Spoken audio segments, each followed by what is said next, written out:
샬롬, 사랑하는 이글스필드 가족 여러분, 주님께서 주신 복된 날입니다. 2022년 9월 6일 화요일 우리가 함께 묵상할 말씀은 에베소서 3장 1절에서 13절까지의 말씀입니다. 이러므로 그리스도 예수의 일로 너희 이방인을 위하여 갇힌 자 된 나 바울이 말하거니와 너희를 위하여 내게 주신 하나님의 그 은혜의 경륜을 너희가 들었을 터이라. 곧 계시로 내게 비밀을 알게 하신 것은 내가 먼저 간단히 기록함과 같으니 그것을 읽으면 내가 그리스도의 비밀을 깨달은 것을 너희가 알 수 있으리라. 이제 그의 거룩한 사도들과 선지자들에게 성령으로 나타내신 것 같이 다른 세대에서는 사람의 아들들에게 알리지 아니하셨으니 이는 이방인들이 복음으로 말미암아 그리스도 예수 안에서 함께 상속자가 되고 함께 지체가 되고 함께 약속에 참여하는 자가 됨이라. 이 복음을 위하여 그의 능력이 역사하시는 대로 내게 주신 하나님의 은혜의 선물을 따라 내가 일꾼이 되었노라. 모든 성도 중에 지극히 작은 자보다 더 작은 나에게 이 은혜를 주신 것은 측량할 수 없는 그리스도의 풍성함을 이방인에게 전하게 하시고 영원부터 만물을 창조하신 하나님 속에 감추어졌던 비밀의 경륜이 어떠한 것을 드러내게 하려 하심이라. 이는 이제 교회로 말미암아 하늘에 있는 통치자들과 권세들에게 하나님의 각종 지혜를 알게 하려 하심이니 곧 영원부터 우리 주 그리스도 예수 안에서 예정하신 뜻대로 하신 것이라. 우리가 그 안에서 그를 믿음으로 말미암아 담대함과 확신을 가지고 하나님께 나아감을 얻느니라. 그러므로 너희에게 고하노니 너희를 위한 나의 여러 환난에 대하여 낙심하지 말라. 이는 너희의 영광이니라. 아멘. 이런 이야기를 읽은 적이 있습니다. 알프스산 동쪽 기슭 한 오스트리아의 마을에 개천지기가 있었습니다. 여러 해 전에 마을의 시의회에서는 마을 앞에 호수로 들어오는 개천과 산 위에 웅덩이를 더럽히는 찌꺼기를 치우도록 하기 위해서 한 나이든 일꾼을 고용했던 것입니다. 그 개천지기는 말없이 성실하게 산기슭을 정기적으로 순찰하였습니다. 이파리들과 가지들을 줍고 또 물을 오염시키는 것들을 제거했습니다. 그래서 마을로 들어오는 개천물은 언제나 깨끗했고 마을 앞의 호수는 언제나 맑았습니다.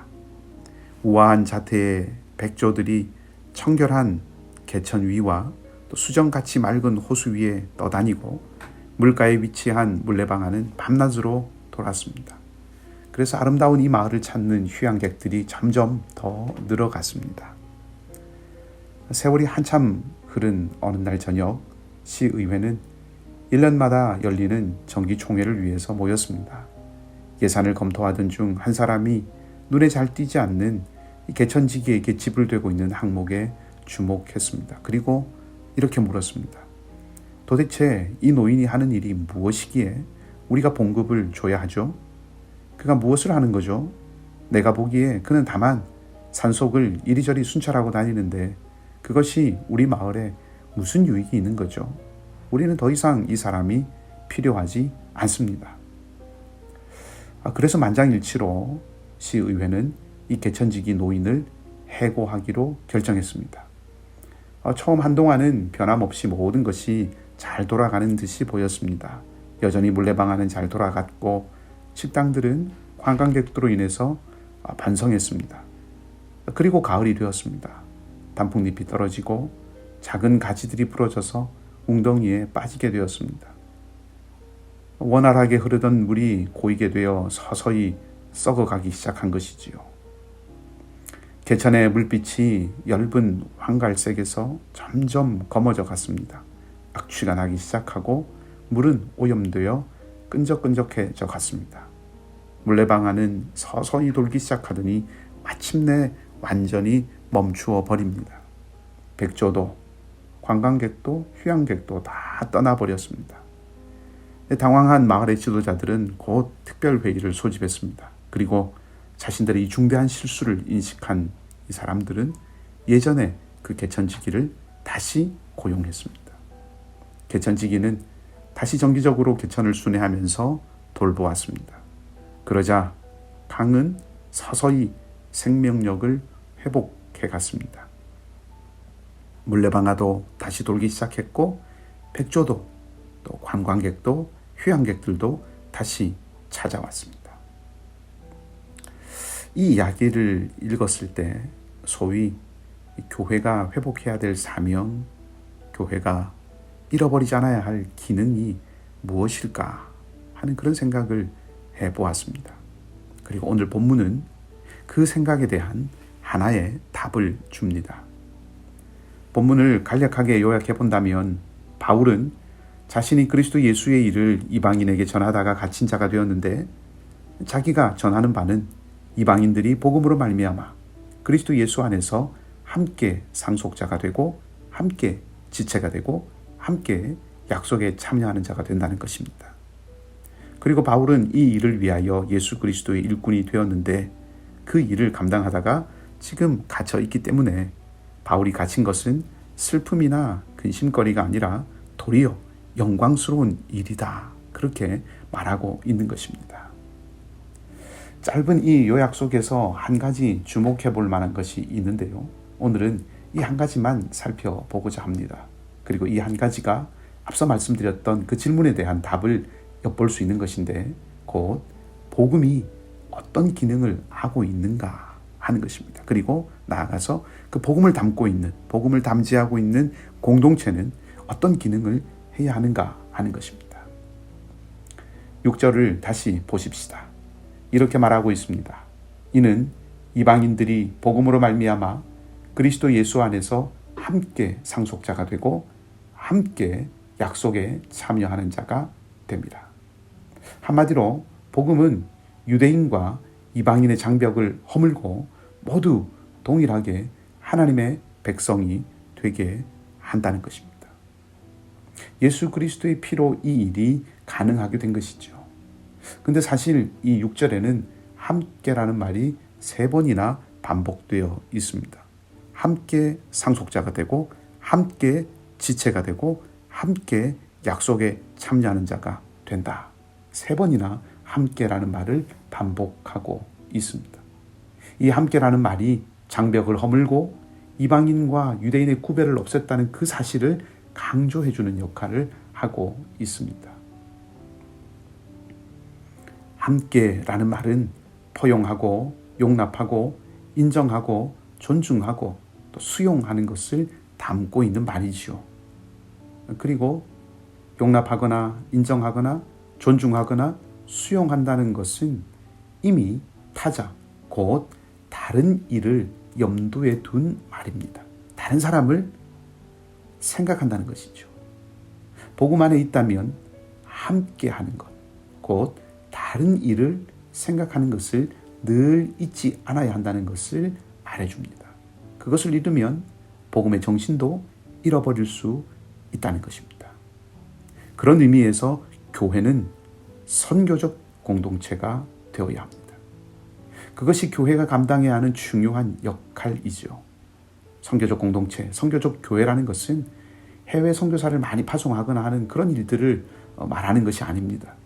교회가 교회 안의 사역에만 몰두하고 있지 않다는 것을 의미하는 것이죠.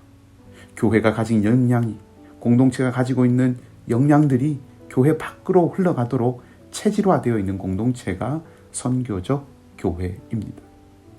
교회가 지역사회를 마음에 품고 필요를 찾고 교회 사역을 재정향, 다시 방향을 정립하는 것이죠. 그래서 소금되고 빛된 공동체의 모습을 이루어가는 것입니다. 사도행전을 보면 성령께서 사도와 교회를 통하여 중요한 국면들을 열어가실 때마다 공통적으로 일어나고 있는 일이 있는데 그것은 장벽을 무너뜨린다는 것입니다.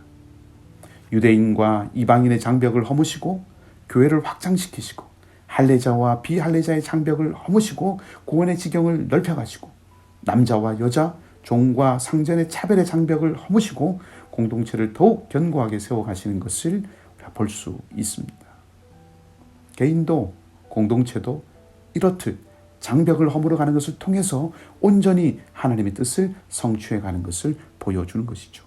오늘 에베소 교회를 향하여서 바울이 내가 갇힌 이유가 이방인들에게 함께 하나님의 상속자가 되고 함께 지체가 되고 함께 약속에 참여하는 자가 된다는 이 복음을 전하는 일 때문이라고 말하고 있는 것도 같은 맥락입니다. 오직 예수 그리스도를 믿음으로 그리고 그분과의 연합을 통해서 이방인이 유대인과 함께 기업을 상속받고 함께 같은 몸에 속한 지체가 되고 언약의 외인이던 그들이 함께 약속에 참여할 수 있게 하신 그 하나님, 그 하나님의 은혜의 경륜에 따라 우리도 구별 없이 차별 없이 함께 하나님의 백성 된 것을 선포하고 함께 하나님 나라를 이루어가는 그 모습을 이루어 가야 할 것입니다. 은혜의 기회로 오늘 우리에게 하루를 주셨습니다. 하나님께서 우리에게 맡기신 영혼, 우리와 함께 믿음의 공동체를 함께 일터를 일구어가는 그 사람들, 어떻게 하면 그리스도의 사랑으로 하나가 되고 어떻게 하면 그리스도의 사랑으로 어울릴 수 있고 어떻게 하면 그리스도의 사랑으로 서로 존중하고 세워줄 수 있을지를 고민하고 그 길을 선택할 수 있는 우리 모두가 되기를 바라고요. 그래서 우리 모두를 통하여서 하나 되게 하시는 하나님의 귀한 은혜가 놀랍도록 넘치는 복된 하루가 되시기를 주님의 이름으로 간절히 축원합니다. 함께 기도하겠습니다. 은혜의 하나님, 오늘도 새날을 주시고 지난밤도 주님의 품 안에서 보호하시고 호흡을 연장시켜 주셔서 이 아침에 다시금 주님 앞에 엎드리게 하시고 또 말씀과 함께 하루를 열게 하심에 감사를 드립니다. 피곤하고 상하고 지치고 힘든 시간들이 우리 앞에 다가올 때가 많고 진실이 살려고 애쓰지만 주변의 환경과 사회의 여러 가지 부조리와 또 시기와 폭력과 힘의 논리들이 득세하고 성실함으로 우리의 삶을 채우려고 해보지만 술수와 계략과 수군그림이 승승장구하는 것처럼 보이는 이 땅 가운데서도 오늘도 주님의 말씀과 주님의 길만이 진실과 생명이 되심을 믿고 주님 앞에 고개 숙여 싸우니 주님의 자비하심으로 우리 각 사람을 권하여 주셔서 오직 주님의 길을 따라 걷기를 결단할 수 있는 믿음의 용기를 더하여 주시옵소서.